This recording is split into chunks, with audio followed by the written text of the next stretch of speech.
at the end who's going to be helping us out with some gameplay this segment. And we've got some very special guests joining us right now. Here I have Eric, Aryan, and Nick from Epic Games who are going to hang out with us and play a little Fortnite Battle Royale. Then thank you so much, guys, for coming by and spending some time with us today. We're super excited. It's fantastic to have Fortnite on the Switch, and so we're so excited to be here. So as we're getting in here, Nick and Kirk are going to be doing some gameplay, but for folks who are watching who maybe haven't had a chance to jump into Fortnite Battle Royale before, we should probably kick off with a really quick intro to what this game is all about. Yeah, sure. So the basic premise of Fortnite is you and 100 other people are dropped onto an island, and the last man standing wins. And so you use any tools at your disposal to basically figure out a way to be that last person standing, whether it's weapons or special items or building a really cool base. We have all kinds of really fun and exciting tools to use to be that last person standing. Well, we're incredibly happy to have you with us on Nintendo Switch, and we'll be able to hop into some gameplay here, show some stuff. Fine dance moves going on here. Excellent work, guys. So one of the really cool things about Fortnite is how fun and sort of lighthearted it is. And you can see as they're queuing up for a match right now, they're showing off some of their emotes.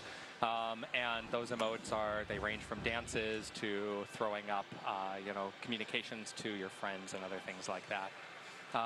So right now what's happening is they're loading into the match, and they'll start out on the loading island for a brief period of time. After that, they're going to take the battle bus across the island, choose a point to drop into the match, and start looting up and start figuring out what exactly they want to do to win. And of course, this is live online gameplay, so we're not really sure what we're going to see here, who's going to come in and pay our guys a visit, but really looking forward to seeing how things shape up. So as we're getting kind of comfortable here started, we should probably go over some of the HUD elements for folks who aren't familiar with Fortnite to let them know what they're looking at. Yep, so in the bottom middle, you've got your health bar, which is basically shows you how much life you have available. You can see there's 100 life and up to 100 shield. If you find various shield potions or other shield items throughout the world, those will allow you to gain more health. And here now, the battle as you bus. can see, they're moving across the map. They're going to dive in.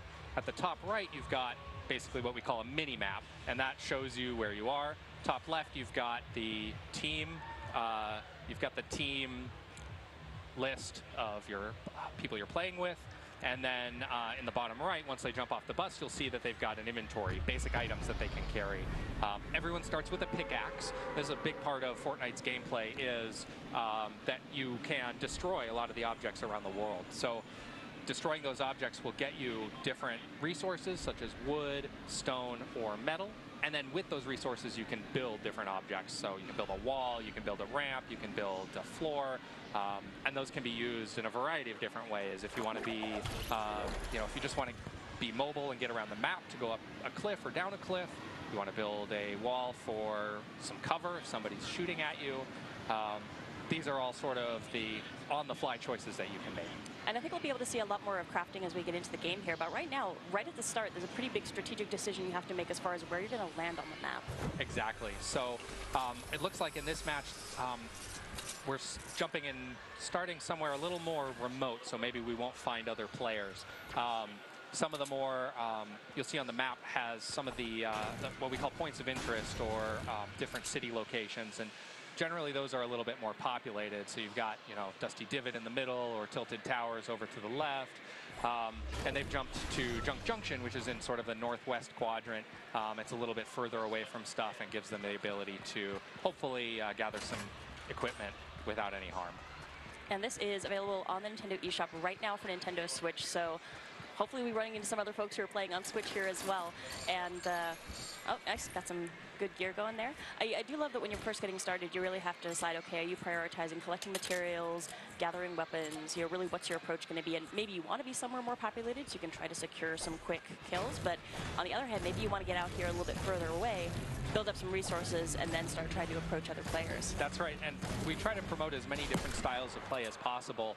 And so for some players, Tilted Towers is a location that's generally pretty populated because there's a lot of loot there.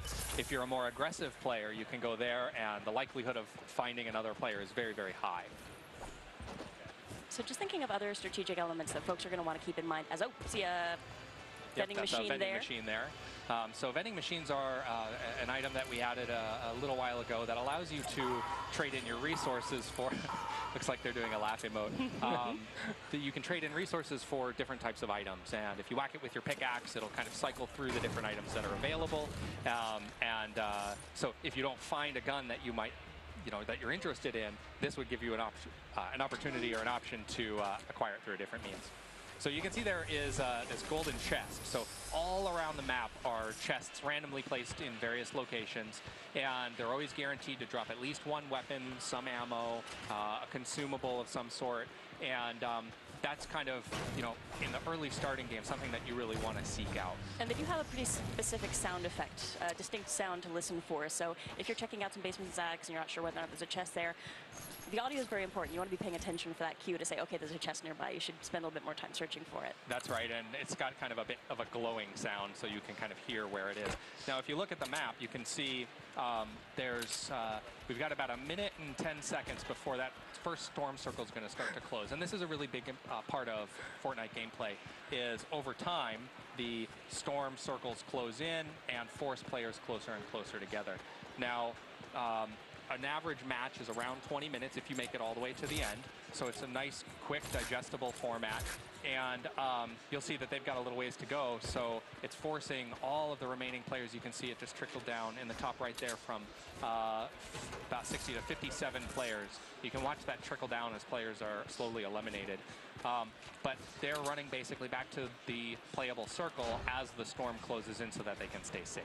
Yes, you certainly can. You hang out in the storm a little bit if you want to, but your health is going to be depleting constantly as you're out there. It's an incredibly dangerous place, and your vision's also obscured when you're looking into the storm as well. So you're very vulnerable if you spend time in the storm. You really don't want to be there unless you're like, oh, I was just a little too late getting here. I really need to get myself back to safety. Yep, that's absolutely right. And the first storm circles are a little bit, they don't do quite as much damage as the later storm circles because obviously you've got a long distance to travel. We want to allow people to, if they make a little bit of a mistake, they can catch up. But as the game progresses, that storm will get stronger and stronger. Oh, there we go. So storm is shrinking. Yep, and so they've got 3 minutes to get back to the safe zone, which should be plenty of time. And you can see, some combat to the right. Oh. I do love this strategy when you're playing with a partner or a team, trying to build up some protection around you, but in that case somebody snuck up and that did not work out. Yep, looks like Shadow Potato 923 wins today, but bravo Shadow Potato. So one of the strategies there with when you're playing with a friend is if one of you gets knocked down, you go into what we call a down but not out state. So you're not immediately eliminated from the match. They can come to you and revive you. So one of the other things that we've got you're looking at here is there's a whole lot of player customization options in Fortnite. This is huge for us. We think it's really important to be able to express yourself with a variety of different skins, emotes, what we call back bling. It's kind of a backpack accessory, and some other basic customization options that really allow you to choose who you want to be. And actually, this is probably a really good chance for us to start talking about Ebooks and seasons as well, and how that kind of works into the Fortnite dynamic. That's right. So our currency that you can use to purchase the battle pass is called it's called V-Bucks, and the battle pass will allow you to, if you purchase it, will allow you to basically unlock different cosmetic items through play. So we give you weekly challenges, such as eliminating other players with a certain weapon type, or finding some kind of unique objects around the world, and those will give you experience to unlock these different levels and then get those cosmetics. And so we think this is a really great value for our players. Every season we introduce new skins. They are exclusive to that season and we'll never sell them again. So if you're, if there's something in that really piques your interest, now's the time to act, because it's not going to come back for the next season. And I will say, I do really appreciate that. I mean, you guys have been so robust in your approach to updates and new content, making sure there's always fresh stuff there for the player. But it's not pay to win. So there's a lot of expressing your personal style and your personality and your play style, but it doesn't feel like, oh, if I don't buy, this weapon or this item, I'm going to be non-competitive for a while. That's right. That's a huge deal to us, is making sure that our cosmetics are entirely cosmetic only, and they're not going to affect gameplay. They're not going to give you any advantage, but they do allow you to customize your character, right? We think that's really, really important for the competitive aspect of the game, and to keep that integrity of, you know, the best player wins. You guys have put some pretty fun stuff into the recent updates, I will say. It's been a lot of fun to see that stuff get into play. Yep, so this week we just released the thermal scoped assault rifle. It allows you to see enemies at a distance that kind of stand out. It does a kind of color effect that allows you to see enemy players and treasure chests and supply drops. Makes it just much easier to see stuff. In the past, we've added things like shopping carts that you can use to get around the map and do cool sort of jumps and tricks, as well as a bunch of different weapon types and consumables. Yeah, I think the shopping cart's one of my personal favorites, and coming back to that idea of this being a very lighthearted, kind of fun experience, it really kind of changes the mood. We're in the middle of a firefight and suddenly somebody YOLOs through with a shopping cart and just like, all right, hi, what's going on? Over a ramp you go. But there are some folks who jump in here to play, and they're not necessarily focused on being the last player standing. For them, it's more about the construction or the crazy jumps and just having a really fun time with the physics in this world, because it's just a blast running around and bouncing off things and seeing what kind of crazy structures you can make. Yeah, that's right. So in every match, you know, 99 people are going to lose, or when you're playing solo at least, and that means only one person wins. So it's really important to us that it still feels fun and that you have a good time, even if you're eliminated. So over here we've got Nick playing on the TV with a docked Switch, but we do have Kirk over on the end playing in handheld mode. Yep. Can we talk a little bit about how it was getting the handheld experience together? Yeah, so we've been, really embracing Switch from the start, right? And it's, the form factor is so amazing, right? You can have this beautiful looking game, you know, in your hands with controllers, right? With the Joy-Cons, and it just plays really well, right? We're also really happy with how it looks, right? It's a high-end look, right? You have all the effects, all the super cool rendering tricks and all that. And this is the same experience. It's the same experience, right? The same game. So, we update Fortnite every week almost, and Switch will now be part of that update cycle. So yeah, we're constantly enhancing it and doing new cool stuff, and giving this to players. So we hope it's going to be really successful on Switch as well. We're super stoked. Internally in the company, people are super happy about it, and they're all like, yeah, this is going to be my go-to platform, because after this day of work, I can just play in my bed and cool. Not disturb my family or whatever. And it's we hope it's going to be huge. So well, hopefully it'll make it a little easier for folks if you want to keep up with, like, popping in every day, coming in every week, checking for updates, take it on the go, play it however you like. Can we talk a little bit about crossplay? So there's crossplay between PC, Xbox One, mobile, and Mac right now. And if you have friends on those platforms, you can play together. And I don't know how much we can talk about it yet, but I do know you guys have some other Switch functionality in the works. Yeah, so we've been super hard at work doing this thing, right? It's always the challenge of announcing something and going live at the same time. Yeah. So it's always like, oh, it's crazy. A little bit of a rush. But yeah, we are basically focused on that. So make sure that the game runs amazing. We have amazing visuals both in both modes. And down the line, right? It has a touchscreen. So what can we do with the touchscreen that's meaningful and all that. So those are the kind of things we're going to explore kind of down the line and see what kind of cool things we can give to people. Especially just in the front end, it's easier to use your finger as a mouse, right? That's clear. But you can play with Switch in so many different ways that you might not have the touchscreen, right? So it should be an optional thing. So it's going to be interesting to see how many people will play like handheld versus like docked, and but yeah, that's one of the things that we're working on. And I think another huge thing is that we do support party voice through the headphone jack. So if you have a headphone, a microphone and headset, you could just plug it into the headphone jack, and you can talk with your friends on whatever platform they're on. So it's actually, it's huge for Fortnite to be able to communicate with people. Yeah, right? when you're in a squad. Communicate with your squads, right? I see my kids just talking to each other constantly, and they win the matches all the time because they're just about communication and teamwork and all that. And so this has been a really big driver, and we were able to get this out there. So I think at this very moment it's turned off, but we'll turn it on Thursday morning. Awesome. So yeah, we're excited about that one. Yeah, I can't wait for that and hearing more about these other updates that you guys have got in the works. Since we're hopping into another game, though, I did want to ask you guys your personal favorites when it comes to weapons, because one of the challenges in Fortnite is you have limited inventory space. So getting in there, deciding, okay, what gear am I going to bring with me in terms of weapons? What are your go-tos personally?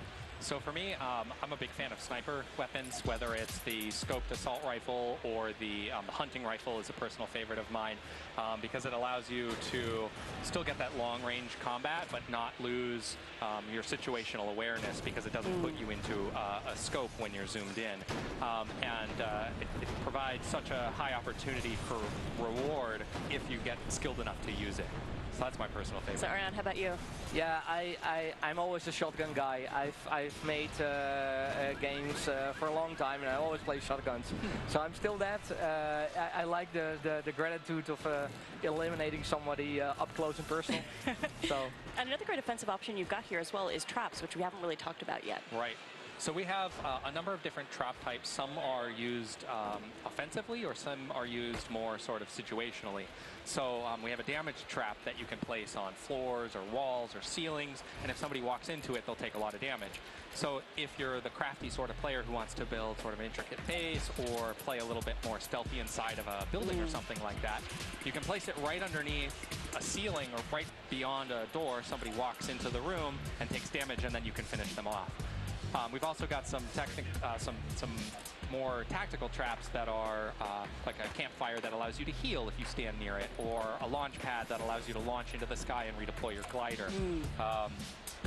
Although you can see, and sometimes you just want to dance. Sometimes you just have to have a dance party. And well, this is just so much fun, right? Because you know, somebody could very easily just pick them off right now, but they're still having a fun time. And maybe they'll just come up and join the dance. Yeah, I love that, you know, hopping into Fortnite, I never know what to expect, what I'm going to see. It's such a different game every time you play, and you really never know. I mean, everything from where you decide to land to what you decide to prioritize as far as, like, am I going to really, like, bunker down here? I'm pretty confident that this place is going to be safe from the storm, or you can do a lot of traversal, and there's so many different structures to explore as well. And, you know, just wondering, okay, you know, what's my game experience going to be this time? And chances are you're going to see some stuff you did not expect no matter what you do. That's right. So right now you can actually see that they're playing a 50v50 match. And in the top right you can see, so there's a blue 48 and then a red, I think that's a 49. And so this is one of our really exciting modes that pits two teams of 50 against each other. And it's got some slightly different circle timing so that you have a little bit more time to gather up loot. But what happens is it eventually forces this combat in the middle between two gigantic teams. And you see these really cool build-offs, these great bases, and this sort of chaotic gameplay that, you know, we think Fortnite is so much fun and really able to deliver on. So it's really cool to see teams work together in such a large format, and we've been really excited to watch some of the strategies that evolve there. Yeah, it's fascinating when you get to the end of a match, and sometimes it's almost like abstract art sculptures. Yeah. And it's just amazing to see what people can come up with, and the folks who get really good at building on the fly and building very quickly, it's incredible what you can do as far as defensive work, traversal, and I mean, really just you're going back and forth like combat construction, and it's a very seamless experience. Yep, that's right. So building is a huge part of Fortnite, and using it, like I said, for mobility, for defense, for offense, using it for all different kinds of things is exactly what we really want to encourage. So it's a big part of the game. So another question for both of you, just wondering, for folks who are watching who are maybe thinking, okay, I'm going to bite the bullet, I'm going to jump into Fortnite. Do you have any advice for folks who are going to jump into their first match? Some tips and tricks for having a safe time in there? You know, I think actually 50-50 mode is a really good mode to start, right? You know, the first people you encounter are probably on your same side, right? Because you're basically, the map is split in half. So it's you have more opportunity to just find stuff and exchange stuff and see what other people are doing and build really good forts and all that. So it's a really friendly mode to start with, instead of like solo or squad-based modes where you have to have friends, right? So that's great. And you know, I think another thing is just as well, sure, there's these super hot spots where you can go and there's a lot of action happening, but I mostly just try to get as far away from everything as possible and just, you know, Gear up for a little chop bit. down all the trees and find all the stuff and just really be loaded up. And then when I encounter something, I have somebody I can have all the building structures that I make and all that. So there's many different strategies, right? I've seen people just glide forever and they wait until the storm circle is like smaller and then they land. There's so many ways to play it. It's really fun. So one thing we should touch on here is because it looks like I think Nick just picked up a golden suppressed pistol. So we have a rarity system in Fortnite that kind of indicates the rough power of different items. And so it starts with white items being generally the weakest, green items being a little bit stronger. So white being common, then green being uncommon, blue being a little bit stronger, that's considered rare, and then purple is our epic, and then gold is our legendary. And so these different rarities kind of indicate how powerful something is. It's not an exact science, but it's roughly speaking, the gold weapons are better than a white weapon. Yeah, especially as you're starting out, that's a good indicator. Just go by the color system and you'll have a good sense of maybe this is something I should hang on to. Exactly. Generally, they'll be a little bit stronger, or they'll do a little bit more damage, that sort of thing. So really keeping track of the different types of weapons that you have and their different rarities is something that's great for keeping track of when you're a new user. In addition, just understanding kind of the basic building mechanics, just learning to build a ramp and getting up, to the top of a building. It'll make it really quick for you to be able to get around the map and try different things. And I think what to keep in mind as you get started as well, like fall damage is something you want to take into account if you're really building up high. Got to watch your step a little bit. That's right. So there is fall damage. So if you build up too high, you can take a little bit of damage. That's in order to basically make it so that the building is a little bit more balanced, so that you can't just build up to the sky with no risk. I'm looking at, say, building cover. The moment you put something up, it's got a little bit of resistance to it. It's going to get stronger as it finishes construction. But if you're in a really tight spot and you just need to throw up a wall for a second to give yourself some breathing room, even if it just went up, it's going to have a little bit of protection for you. That's right. So getting used to flipping back and forth and saying, okay, at the very least, like, can I put a wall in front of myself real quick if I need to? Give myself a second to think about what I'm going to do next. That's right. Yeah, and that's a great way to sort of defend yourself. You see some people build a 1-by-1 box if they need to bandage or heal up. You can see here, Nick's kind of using that for a little bit of a defensive structure. And so what you'll see a lot of times is if you shoot someone or do a little bit of damage to someone, they'll very quickly build up that defense so that they can assess the situation. And there's some other interesting strategy we could talk about, especially looking at squad play. So maybe as far as your item loadout, what you decide to keep and what your teammates decide to keep, you could really mix it up when you know, okay, we're going to be working and operating as a unit. We don't all have to cover all the bases. Maybe we're going to specialize a little bit as we get into the game.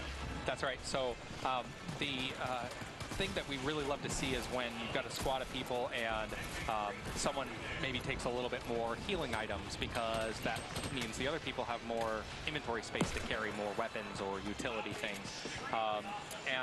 Or maybe someone will carry more explosive weapons like a rocket launcher, and then you can share explosive ammo with your teammates, and kind of that strategy of, okay, well, I'm going to carry that this round, or maybe I'll carry a different weapon next round, and kind of getting that whole teamwork aspect going. And sometimes strategy is just, okay, you get to be bait. Go out there and draw some fire for us.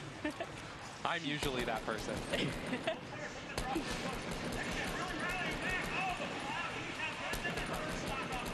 So you can see one of the other really great things about Fortnite is we allow you to spectate other players after you've been eliminated. And that's really important for us because we like to think about the game as not so punishing that it feels like a frustrating experience. So by being able to observe potentially the person who eliminated you or your teammates through the end of the match, that gives you a way to still experience what exactly is going to go on and how it's going to finish. And it's a great way to learn as well. So I know we're getting a little low on time. I kind of want to just keep hanging out and playing, but do you guys have any final words for folks who are watching, fans of the game, maybe new folks coming in? I've been running with this project for some time, right? Super happy about it. Also, right, we're gonna give this to our other developers, so everybody that's using our Unreal Engine can use our latest Switch things. So that's gonna be great. I hope to see a lot of more Unreal Engine, good-looking games on Switch. So plugging that a bit, but we share everything that we find out with our developers. So third parties. That's great. Yeah, and so, one of the things that's so important for us on Fortnite is just continuing to update the game, provide great experiences for our players. That means, weekly updates, weekly changes, including new items, map updates, map changes.